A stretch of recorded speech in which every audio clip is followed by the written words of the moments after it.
तर ही बघा आपली इथे वांग्याची भाजी तयार आहे, मस्त छान अशी। मी वांगा बटाट्याची भाजी करायसाठी 4 वांगी घेतलेली आहेत, 4 बटाटी आहेत, छोटी बटाटे आहेत। आता ही मी ना कापून घेते आणि पाण्यामध्ये टाकून ठेवणार आहे, नाहीतर ती ना काळी पडतात। तुम्हाला ज्या साईजची हवी आहेत ना त्या साईजची तुम्ही कापू शकता। बघायचंय कीड आहे का आणि पाण्यात घालून ठेवायचे। एकदम सोपी रेसिपी आहे, फटाफट अशी होणारी। तर मी वांगी ही कापून घेते सगळी।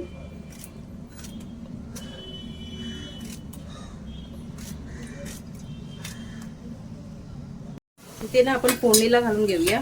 2 चमचे एवढे मी तेल घालते।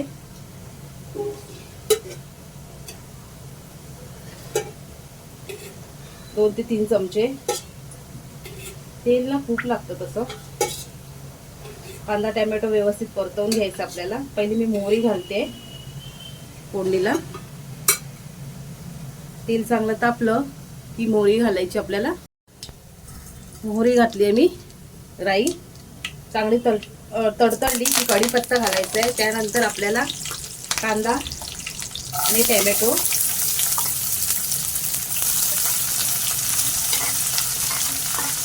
चांगलं व्यवस्थित परतवून घ्यायचंय।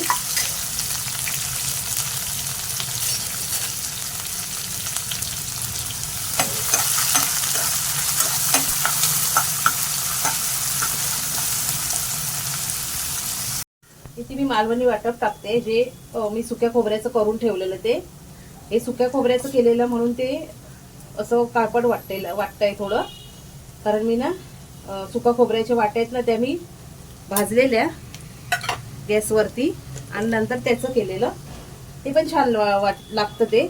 आणि आता घालते मालवणी मसाला 1 चमचा आणि थोडीशी हळद।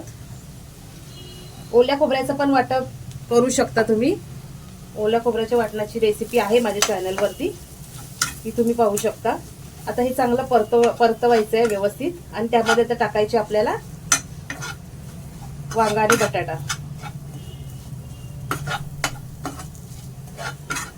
खूप छान लागते ही भाजी। आणि या भाजीमध्ये जर समजा जवला जर टाकला तर अजूनच खूपच छान लागते, मस्त।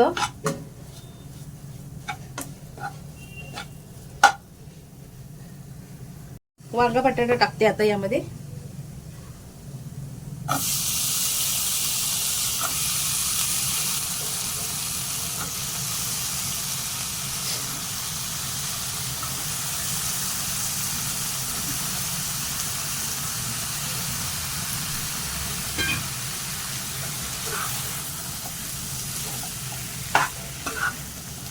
छान असं परतवून झालं का त्यामध्ये टाकायचंय पाणी आणि हे मीठ टाकायचंय।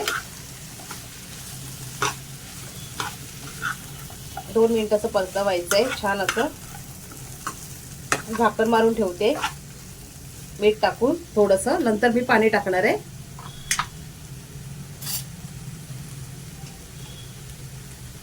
चवीनुसार मीठ, थोडंसं परतवते।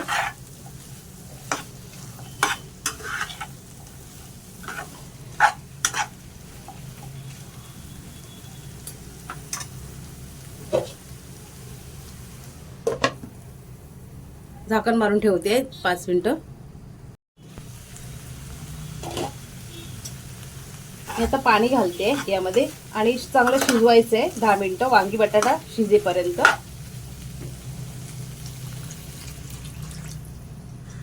1 ग्लास एवढं मी पाणी घातलेलं आहे।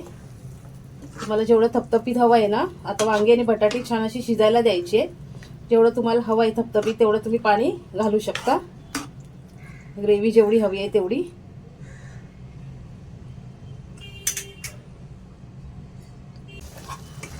माझी रेसिपी कशी वाटली कमेंट करून जरूर सांगा।